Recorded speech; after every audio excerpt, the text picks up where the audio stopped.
항상 늘 새롭다, 처음이다. 벌써 제가 이렇게 단독으로 목회한 지가 수십 년이 넘었음에도 늘 그런 생각 속에 제가 있어요. 지금 이렇게 서도 내가 말이 많으면 목사님이 긴장을 지금 하고 있구나. 그런 눈치 여러분들 채세요. 긴장, 처음.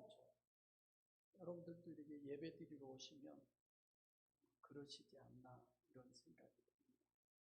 특히 오늘 같은 말씀은 성령을 받으라. 성령 받으면 다잖아요. 성령이 여러분들과 제 심령 안에 거하시면 성숙밖에 없잖아요. 굉장히 중요한 부분의 내용의 말씀이어서 긴장도 되고 어떻게 해야 되나 이런 생각이 한 3, 4분, 5분 정도는 그런 긴장 속에서 설교를 하게 됩니다.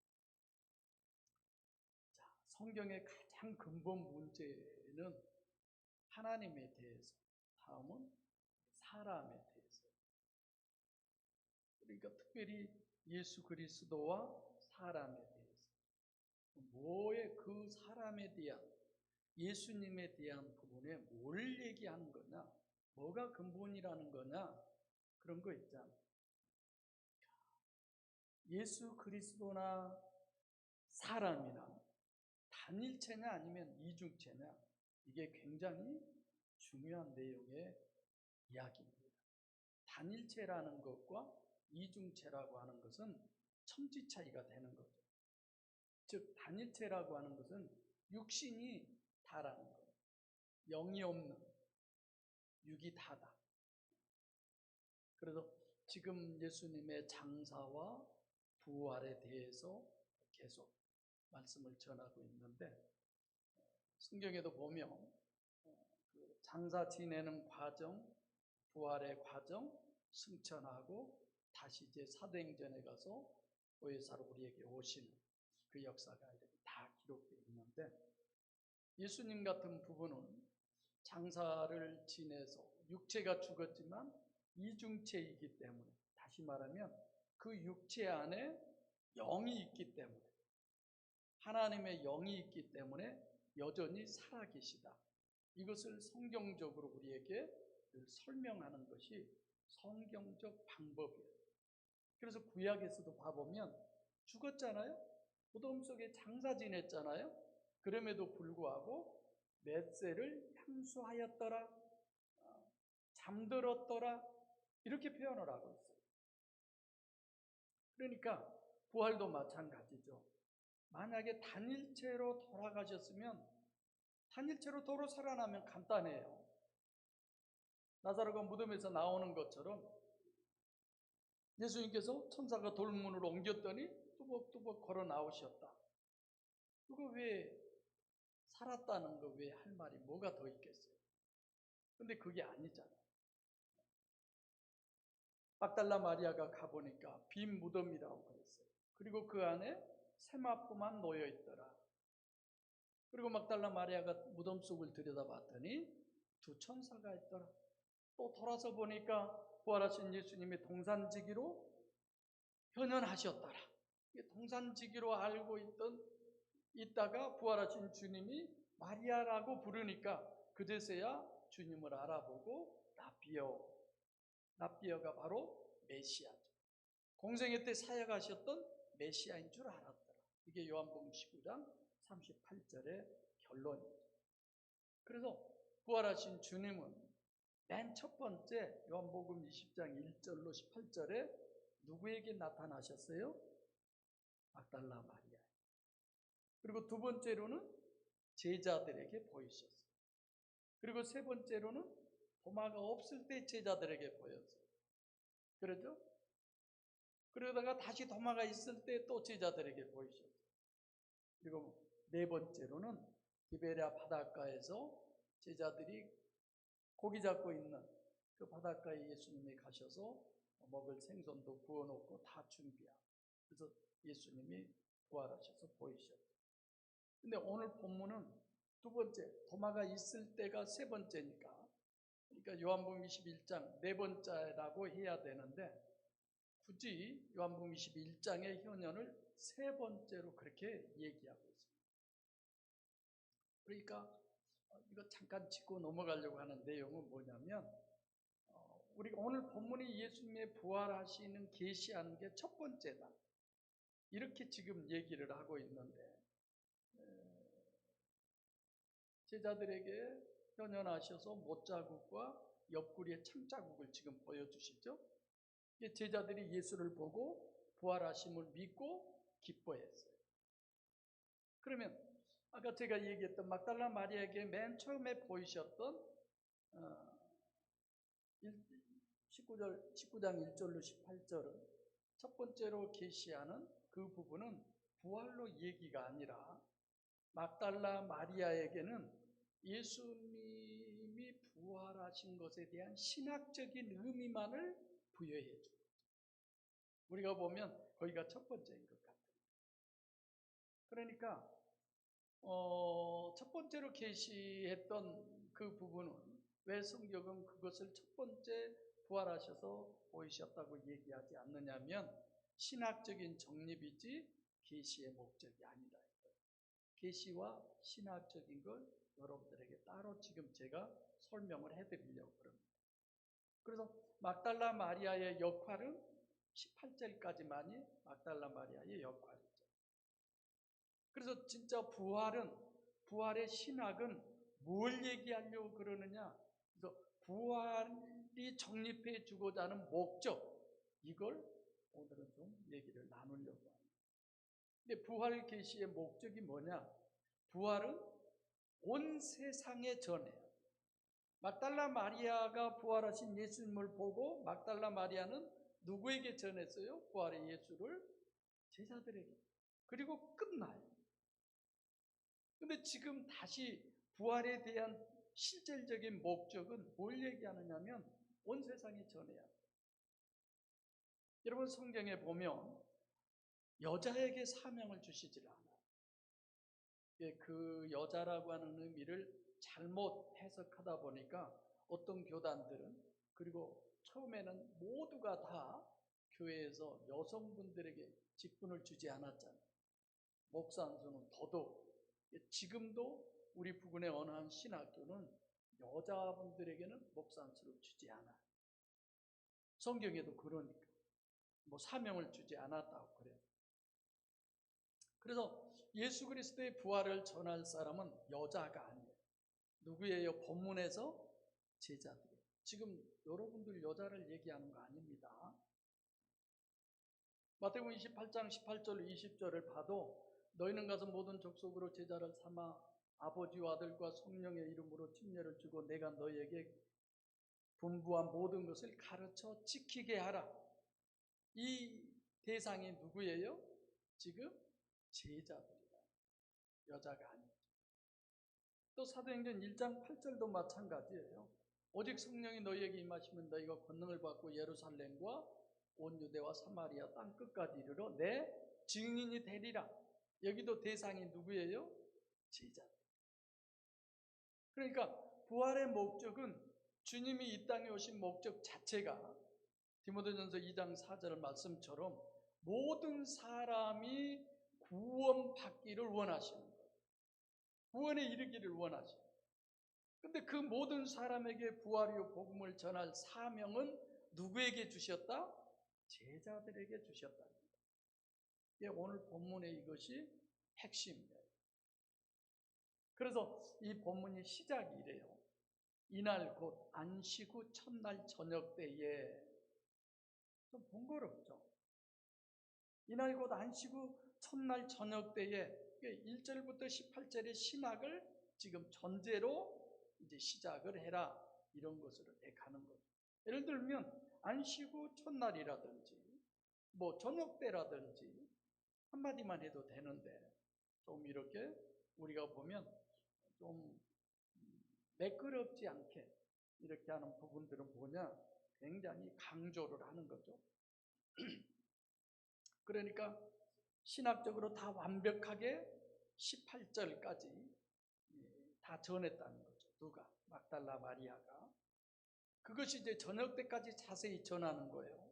그럼에도 불구하고 자세히 전함을 받았음에도 불구하고 문제가 있어요. 제자들이 어떻게 하고 있어요? 누가 두려워서? 유대인들이 두려워서 문을 닫았어요? 문들을 닫았어요?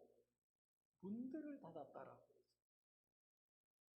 그러니까 지금 주님이 이 제자들에게 부활을 계시하신 이유와 목적이 있어요. 왜 예수님이 제자들에게 이렇게 구체적으로 낱낱이 부활을 하신 것을 지금 보여주고 계시지? 왜 그러느냐? 생각해 보세요. 자, 마리아가 두 천사에게 동산지기 랍비로 해서 메시아까지 다 설명을 하고, 심지어 주님께서 신학적으로 정립해 주신 것을 다 설명했어요. 예수님 부활하셨잖아요. 그런데도 이렇게 두려워해야 할 이유가 어디 있을까? 생각해 보셨어요? 두려워서 문들을 걸어 잠그고 안에 있었어요. 그러니까 어느 한 집 방 안에 들어갔어요. 큰 문도 있고 뒷문도 있고 뭐 작은 문도 있고 봉창문도 있고 그러겠죠? 문 하나만 잠근 게 아니에요. 지금 있는 문들은 다 걸어 잠궜다고 그랬어요. 그러니까 제자들에게 신학적 말씀만 해서는 안 된다. 그래서 부활하신 자기 자신을 실체로 보여주신 거예요. 이 제자들은 누가 택했어요? 예수님이 택하셨잖아요. 그런 사도들이지만 여전히 육체 우선이고 가시적 결과만이 전되고 철저하게 자기 중심적인 마귀의 종들이다. 이 일은 불강력적인 육체 우선적인 모든 이들의 본능이다라는 걸 우리가 실감을 해야 돼요. 여러분들과 저 오죽하겠습니까?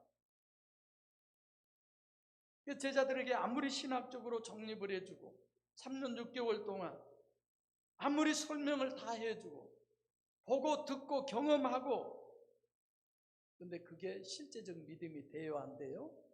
안 돼요. 관념이지 실제가 아니더라는 것입니다. 그래서 간증이라고 하는 건요, 좋은 게 아니에요. 왜 간증하지 않잖아요. 자기 스스로가 자기에게 간증거리가 있어요. 남들에게 그 간증 듣고, 여러분 생각해 보세요. 이스라엘 백성들이 간증이 아닌 40년 동안 애굽에서 나오면서 애굽 광야 생활을 하면서 아예 기적 속에서만 살았어요. 그래서 그들이 하나님을 그렇게 잘 믿었습니까? 성경적으로 간증은 아니에요. 예수님이 어느 한 사람 앞에 세워놓고 너 간증 좀 해. 그런 적 있습니까? 없죠. 막달라 마리아도 그래요. 무덤 속에 있는 천사도 봤어요. 대화도 나누었어요. 그래도 관념이지 실제가 못 되잖아요.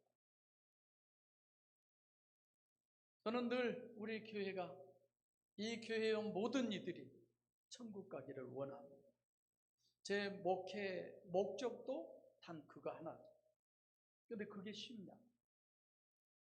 오늘날 교회에 어마어마하게 많은 사람들이 있지만 과연 주님이 내가 말세에 믿는 자를 보겠느냐고 그러잖아요. 실제가 되기 위해서 지금까지 성경이 계시하고 막달라 마리아가 증거하고 이런 간접적인 것 가지고는 절대 실제가 될 수 없는 게 인간이다. 이걸 얘기하는 겁니다. 그래서 제자들에게 예수님의 부활이 실제이기를 위해서 지금 직접 제자들이 두려워서 숨어있는 그곳에 들어와서 손과 발에 못자국이 있고 옆구리에 창자국이 있는 걸 보여주시는 거예요. 왜 그러느냐? 막달라 마리아도 부활하신 예수님을 동산지기로 알다가 랍비라고 그런 다음에 그걸로 더 이상 증거나 증명이나 증인이나 이런 모든 것이 필요 없어요. 이거 누가 뭐라 해도 주님은 부활하신 거야. 그게 돼요, 안 돼요? 막달라 마리아가 됐어요, 안 됐어요? 되잖아요. 그래서 뭐 하려고 그래요? 만져보려고 그러죠. 안 되니까. 여러분들과 저는 오감으로 확인하기 전에는 실제가 아닌 거예요. 그러잖아요. 듣고만 해가지고는 안 된다는 거예요. 간접적인 것은 안 된다는 거예요. 그래서 저도 목회하면서 몇 번의 그런 과정이 있어요. 하나님, 내게 들려주세요. 내가 보게 해주세요. 이 교회 목회자가 난데 저들의 영혼을 이끌어가야 할 그 사명이 내게 있는데 왜 저런 분에게는 다 보여주시고 실제 이 교회 목회자인 저에게는 보여주지 않습니까? 들려주지 않습니까? 그렇게 기도한 적 있어요. 그리고 그런 문제를 해결해 본 적도 있고요. 제자들은 마리아에게 들은 간접적인 것 가지고는 관념이니까 실제가 되게 하기 위해서 실제로 제자들에게 직접 예수님이 나타나 보여주신 거예요. 주님이 나타나셨다라고 쓴 헬라어 원문은요, 데이코눔이라고 하는 단어인데 그냥 나타나셨다는 게 아니에요. 오감으로 확실하게 확인할 수 있게 그렇게 나타났다는 의미예요. 같은 단어예요. 오감으로 벌하신 예수님을 제자들이 확실하게 인지하고 믿고 그런 것의 최선책이 뭐냐? 손과 옆구리를 보여주시.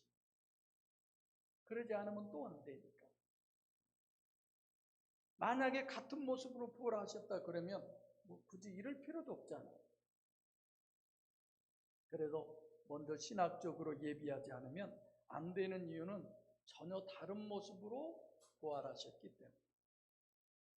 얼마 전에 어느 분이 제 설교 듣고 이것에 대해서 물어보더라고요.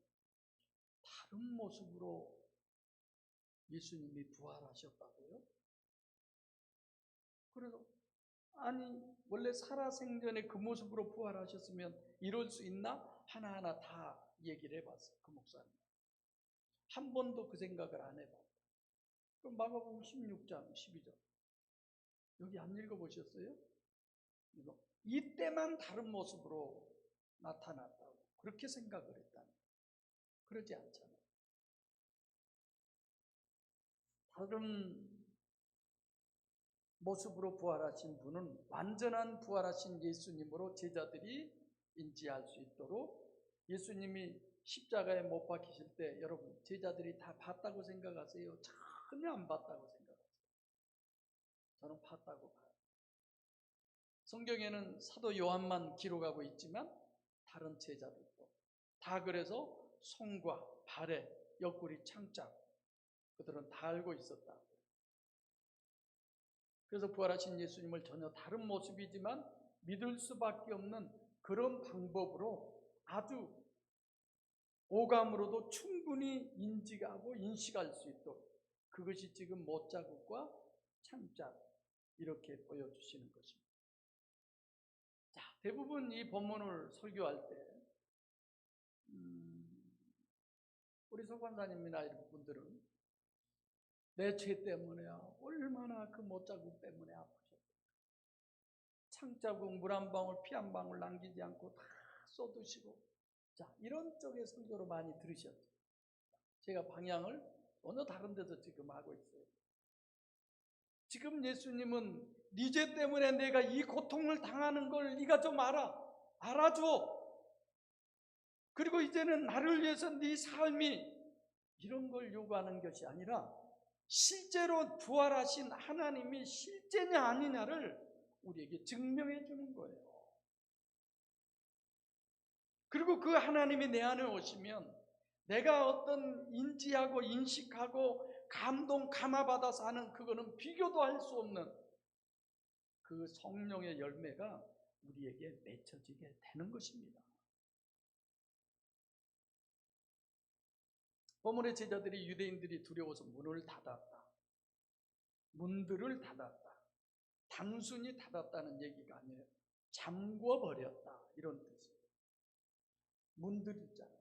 그러니까 사람이 드나드는 큰 문이든 부엌문, 창문이든 모든 문들을 아주 꾹꾹 걸어 잠궜다. 닫았다라고 하는 단어를 쓰는 거예요.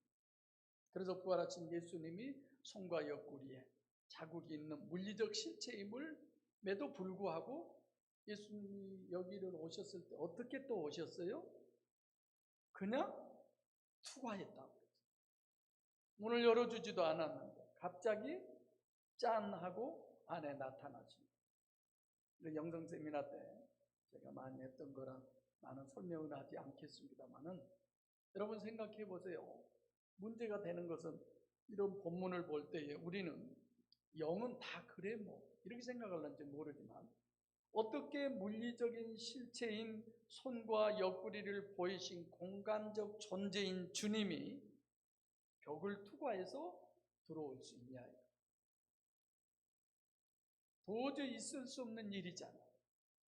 자, 그냥 우리가 생각했던 어떤 귀신의 모습, 영 자체, 이것 자체만이라면 그럴 수 있겠다 생각할 수 있죠. 근데 예수님은 몸이 우리와 같은 이런 물리적인 실체예요? 아니에요? 실체잖아요. 숨도 쉬셨잖아요. 먹었잖아요. 실체예요. 그런 분이 어떻게 문도 다 걸어 잠궈져 있고 뭐 오고 갈 틈이 없는데도 방 안에 나타날 수 있냐? 생각해 보세요. 세미나 때 설명했던 걸 제가 잠깐 설명드리면 요한일서 1장 5절에 하나님은 무엇이다? 빛이다라고 그랬잖아요. 성경에는 유일신인 하나님을 여러 가지로 비유를 해요. 근데 가장 많이 비유한 게 뭐예요? 빛이에요. 빛과 같다가 아니라 하나님 니코루 빛이에요. 다시 말하면 하나님은 하나님의 속성과 일치되도록 빛을 설계하시고 빛을 창조하셨다는 얘기예요. 그래서 예수 부활을 과학적으로 증명하려면 먼저 하나님의 존재성의 문제인 빛의 과학을 우리가 정립해야 돼요. 빛은 뭘로 구성이 되어 있어요? 파동과 입자. 파동은 1초에 똑딱 할 때에 지구의 둘레가 28만 킬로미터입니까? 약 30만 킬로미터? 그러니까 파동은 1초에 30만 킬로미터를 진행할 수 있는 거예요. 그걸 번개가 빛이 7바퀴 반을 돈다고 그러죠? 그렇게 배웠는데 입자는 어떤 거예요? 입자는 실체고 물체예요. 이거는 물리적인 거예요. 근데 우리 한번 생각해 보세요. 어떻게 빛은 그런다고 합시다. 파동이니까. 그런데 물체인 입자도 똑같이 함께 돌 수 있다는 게, 그 속도를 낼 수 있다는 게, 그게 가능할까요? 불가능하잖아요. 근데 과학적으로는 가능하잖아요. 그 단어를 찾아보니까 동시결합의 논리라고 그러던데, 뭐 영성 세미나 때 여러분들이 더 자세히 들으셨을 것이고 또 앞으로도 들으시기 바랍니다만, 예수님의 부활하신 그 영체는 우리가 빛으로 보면 파동에 속한 거고, 그래도 영은, 그리고 체는 입자에 속한 거예요. 그래서 부활하신 예수님, 여러분들과 저도 마찬가지일 거예요. 이렇게 빛의 유리창을 뚫고 들어오면 파동은 들어올 수 있어요. 그러나 입자는 들어올 수 없어요. 그럼에도 불구하고 입자도 뚫고 들어오잖아요. 유리창이 깨져요? 안 깨져요? 깨지지 않아요. 그래서 파동이 들어오는 것은 현재 과학으로도 증명을 하지만 어떻게 입자가 함께 들어올 수 있지? 들어오는데 왜 유리창이 깨지지 않지? 아직 여기까지는 과학적으로도 완전히 규명을 하지 못해. 그래서 신비있죠. 근데 이거는 사실이고 팩트예요. 그래서 빛의 과학은 완전히 하나님의 과학인데, 부활하신 예수님이 어떤 분이냐? 부활하신 예수님은 영이면서 동시에 육체예요. 영은 뭐냐? 시공을 초월하는 게 영이에요. 시공을 초월한 영은 마치 1초에 30만 킬로미터를 진행하는 파동, 그리고 못자국 난 손과 옆구리를 보이신 물리적 실체는 빛으로 보면은 입자죠. 그래서 빛이 파동이면서 동시에 입자이기 때문에 유리를 투과한 것처럼 부활하신 예수님도 영이면서 동시에 육이기 때문에 벽을 투과한 거예요. 이걸 우리는 믿습니다가 아니라 과학적으로 증명이 되기 때문에 이거는 실제구나 인식하는 거죠. 그래서 예수님의 부활은 완전한 과학이지 신비가 아니에요. 그리고 그것이 영체, 영이면서 동시에 실체인 거죠. 그래서 예수 부활의 과학은 영이 실체다. 또 지난주에도 얘기했지만 여러분 생각해 보세요. 동정녀 마리아 처녀, 동정녀니까 처녀 속에 잉태한 게 신비예요, 과학이에요? 과학으로 우리가 충분히 이해할 수 있잖아요. 아니 영체가 투과하는데 왜 사람 몸속에 못 들어와요? 여기서 하나 더 짚고 넘어갈까요? 자, 부활하신 예수님이 문이 잠궈져 있고 벽이 다 튼튼하게 막아져 있음에도 불구하고 그걸 투과해서 방 안으로 들어오셨어요. 그럼 지금 부활하신 그 주님이 살아계신 주님이심을 믿습니까? 아멘. 너무 심각해서 아멘이 안 나와요? 믿으시죠? 네. 그럼 그분이 지금 밖에 계셨다가 우리 몸 안으로 들어오실 수 있는 게 여러분 충분히 인식이 되세요? 이해되세요? 어려운 게 아니에요. 하나님이 보혜사가 여러분과 제 심령 안에 임재하신 거 하나도 어려운 거 아니에요. 그걸 지금 부활하신 주님이 우리에게 실제로 보여주고 계시잖아요. 그러니까 주님께서 영의 실체임을, 부활의 실제를 과학적으로 계시한 후에 21절에 아버지께서 나를 보내신 것과 같이 나도 너희를 보낸다라고 파송한다는 얘기입니다. 이게 바로 주님께서 제자들에게 부활하신 목적이에요. 너희들만이 목적이 아니라 모든 민족에게 천국 복음을, 영생의 복음을 전하기 위해서 너희를 보낸다라고 하는 거예요. 부활의 예수님의 목적이, 근데 여기서 한 가지 우리가 생각해 봐야 할 게 있어요. 자, 주의할 점은 아버지께서 나를 보내셨다. 아포스텔로라고 하는 단어예요. 이거는 달라요. 예수님께서 제자들을 보내셨다라고 하는 단어는 또 템포라고 하는 단어예요. 템포, 전혀 달라요. 그럼 이건 어떻게 다르냐? 아버지께서 나를 보내셨다라고 하는, 예수님을 보내셨다라고 하는 그 부분은 사명을 주어서 보냈다라는 뜻이에요. 이게 일임을 한 거예요. 사명을 주어서. 다시 말하면 삼위일체 하나님으로 저에게 잉태되셔서 오셔가지고 공생의 사역을 하시고 십자가에 죽으시고 부활하시고 그걸 지금 계시하는 거예요. 그래서 부활하신 주님이 직접 자기를 계시하신 거예요. 근데 제자들은 직접 할 수 있는 것이 아니에요. 제자들이 자기들이 직접 부활하고 그럽니까? 아니죠. 그래서 주님은 하나님이 그렇게 사명을 주셔서 보낼 만큼 신뢰한 거예요. 우리는 그렇게 보내면 문제가 있는 존재.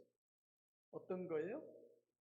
이 펜포라고 하는 것은 둘 다 보낸다는 뜻인데, 아포스텔로라고 하는 단어는 자기 스스로가 판단해서 사명을 감당할 수 있다는 의미가 있어요. 펜포라고 하는 이 단어는 보내긴 보내는데 너는 하라는 대로만 해. 그대로만 해. 전기줄에 연계. 다르죠?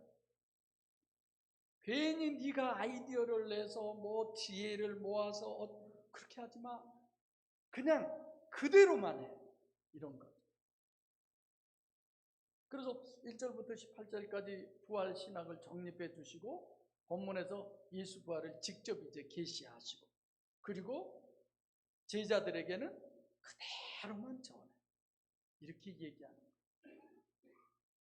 우리 한번 읽어볼까요? 30절부터 31절 20장 30절 시작. 예수께서 제자들 앞에서 이 책에 기록되지 아니한 다른 표적도 많이 행하셨으나 31절 오직 이것을 기록함은 너희로 예수께서 하나님의 아들 그리스도이심을 믿게 하려 함이요 또 너희로 믿고 그 이름을 힘입어 생명을 얻게 하려 함이니라. 자, 이걸 기록하는 것은 우리가 다 알고 이해하고 믿어서 구원받게 한다는 거예요. 세미나 때 전부 설명해 드렸지만, 그래서 사도 요한이 전깃줄이 전혀 이해가 안 되지만 사실대로 있는 그대로 자기가 본 대로 들은 대로 여기에 더 이상 다른 거 붙이지 말라는 거예요. 인간은 영적 존재이기 때문에 있는 대로 봐요, 안 봐요? 안 봐요. 말한 대로 안 들어요. 전부 자기 마음대로. 네가 이해되는 쪽으로 바꿔서 하면 안 된다 이거예요. 사실대로 하라는 거예요. 지금 본문은 뭘 그렇게 하라는 거예요? 부활에 대해서. 그래서 여러분도 너무 잘 아는 본문이지만 오늘 본문은 세미나 때 수도 없이 정리해 드렸는데 그대로 정립하려면 어떻게 해야 되느냐? 있는 대로 볼 수 있어요. 그래서 늘 하나님의 말씀을 있는 대로 볼 수 있도록 그 기도를 늘 하자고 그러잖아요. 그러니까 제자들은 뱀포 전깃줄로 보낸다. 그럼 어떻게 하는 게 전깃줄이냐? 막달라 마리아가 부활하신 주님을 본 그대로 제자들에게 가서 전하는 그것이. 그게 뱀포. 어떤 사람이에요? 막달라 마리아가? 여자라는 의미예요. 아무도 사람 취급하지 않을 정도의 사람. 낮아진 거죠. 그리고 7 귀신을 쫓아냈어요. 완전히 자기를 부인한 사람. 4번이나 울면서 애간장이 녹듯이 심령이 가난한 사람. 그러면서도 제자들은 다 포기하고 가버렸는데 이 막달라 마리아는 끝까지 메시아를 찾는 그런 여인. 근데 여러분, 참 이쯤에서 묻고 싶어요. 정말 하나님을 알고 믿고 싶은 마음이 진짜로 있습니까? 저는 가끔 여러분들에게 그 질문하고 싶어요. 정말 이 세상은 배설물과 같이 분토와 같이 여겨지고 천국만이 이 목숨 다하도록 내 목숨하고도 바꾸고 그걸 소유할 수 있어서 목숨을 버려야 된다면 그것도 아낌없이 버릴 수 있는 그 간절한 마음을 가지고 계시냐고 저는 가끔 여러분들에게 묻고 싶습니다. 왜 꼭 이것이 필요하느냐? 성령의 역사가 없이는 안 되기 때문에. 성령을 의지하지 않고는 안 되기 때문에. 우리들이 이 기도를 해야 합니다. 하나님, 내가 하지 않게 해주세요. 주님이 직접 하세요. 가정일이든 사업일이든 직장일이든 아니 특별히 교회에서 했던 이런 일들이든 우리는 하나님의 일을 한다고 그래서 오히려 하나님을 믿는 사람들의 마음에 어마어마한 상처를 내는 그런 잘못을 너무 많이 범하기도 하고 하나님의 일을 한다고 하면서도 주님이 가신 길이 아닌 세상 사람들이 추구하고 원하는 그 길을 제공해주고 그 길로 인도하려고 하고 너무 잘못된 부분들이 많이 있잖아요. 그래서 주님은 막달라 마리아를 설정해 놓으시고 아버지께서 보내셨던 아포스텔로스 사명을 주어서 주님을 보내셨고 나도 똑같이 너희를 보낸다. 그 대신 너희는 아포스텔로스가 아니고 햄포다. 너희가 이해한 대로 바꾸면 안 된다. 이해되든 안 되든 있는 대로 전해라. 주님은 그렇게 하십니다. 숨을 내쉬면서 부활하신 예수님 해서 불어내셨죠. 굳이 그럴 게 뭐 있어요? 왜 이런 표현을 해요? 안에 계신 하나님의 영, 그 영을 불어넣으시고 그리고 나서 그 제자들에게 뭐라고 그래요?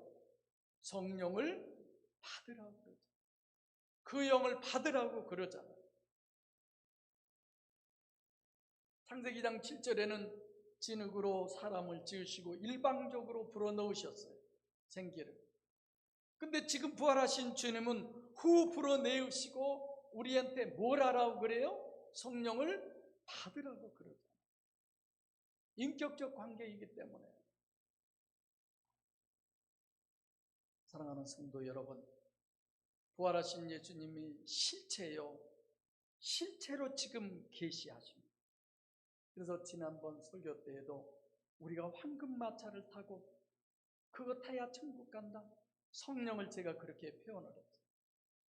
야곱이 요셉이가 보낸 그 황금마차를 타고 아들이 오라는 곳으로 갔던 것처럼 주님은 우리에게 황금마차를 예비해 놓으시고 여기에 타. 이 성령 안에 네가 거해. 지금 주님도 그걸 우리에게 제공하고 있습니다. 성령 받아. 그래야 네가 천국을 가. 성령 받아. 그래야 네가 이 땅에서도 승리해. 성령 받아. 그래야 네가 이 땅에서도 육체 우선에서 영 우선의 사람이 되는 거야. 할렐루야. 오늘 왜 예수의 부활의 계시의 첫 단추라고 그러느냐? 목적은 성령을 받아라이기 때문에 부활하신 예수님이 맨 처음에 그 제자들에게 하는 얘기, 성령 받으라는 얘기. 성령을 어떻게 람바노, 어떻게 받아야 되느냐, 어떻게 영접해야 되느냐, 실제로. 삭개오가 예수님 오늘 우리 집으로 가십시다. 그래서 자기 집에 모셔드리듯이 이 시간 부활하신 주님께서 제자들에게 나타나셔서 성령을 받으라라고 했던 그 음성이 들려지시기를 바라고, 주님의 그 말씀대로 우리 심령 안에 성령이 임재한 축복의 시간이 되시기를 바랍니다. 모셔드리면 어떻게 되느냐? 우리 안에 임마누엘 하셔서 여러분과 저를 황금마차를 태우는 것. 목적지는 어디에? 천국입니다. 우리 그것 타고 가셔야. 이와 같이 성령으로 거듭나서 성령을 받아서 황금마차를 타. 그러면 어떤 사람이 되느냐? 어떤 사람이 돼요? 23절. 죄를 삭두시는 사람. 여러분, 이게 가능하다고 생각하세요? 예수님이 오셔서도 네 죄사함을 받았느니라 라고 하니까 많은 사람들이 저게 미쳤어? 이런 거잖아요. 하나님 한 분의 죄를 사할 수 없는데 어떻게 감히 네가 뭔데 죄를 사해? 근데 지금 주님 그러잖아요. 너희가 죄를 사해주면 어쩐다고요? 사함을 받는다. 이게 보통 얘기입니까? 여러분들 말 한마디가 얼마나 중요한 줄 아세요? 여러분들 중에 어떤 분이 그런 얘기를 하더라고요. 목사님, 내가요 누구한테 어떤 감정을 먹고 마음이 너무 그랬는데 그 사람에게 이런 엄청난 어려운 일이 생겼어요. 내가 이제는 그런 마음을 먹으면 안 되겠어. 이런 얘기를 하신 분도 있어요. 오후 예배 때 죄에 대해서 정립을 하겠습니다만은, 죄 사함의 이 부분은 우리가 알아야 할 건, 첫째, 죄 사함이라고 하는 것은 사해 주는 자에게 문제지 사함 받는 사람의 문제가 아니에요. 아무리 죄를 내가 사함 받고 싶어도 상대가 용서해 주지 않으면 안 되는 거예요. 또 죄 사하는 것은 능력이 없으면 불가능한 거예요. 우리는 죄 사함을 별거 아닌 거지만 아니라고 생각하지만, 너희가 네 죄든지 사하면 사해질 것이요 네 죄든지 그대로 두면 그대로 있을 것이다. 많이 여러분들이 이 부분 고민해 보시기 바랍니다. 내가 어떤 존재이기에 이런 정도의 권세자가 될 수 있느냐?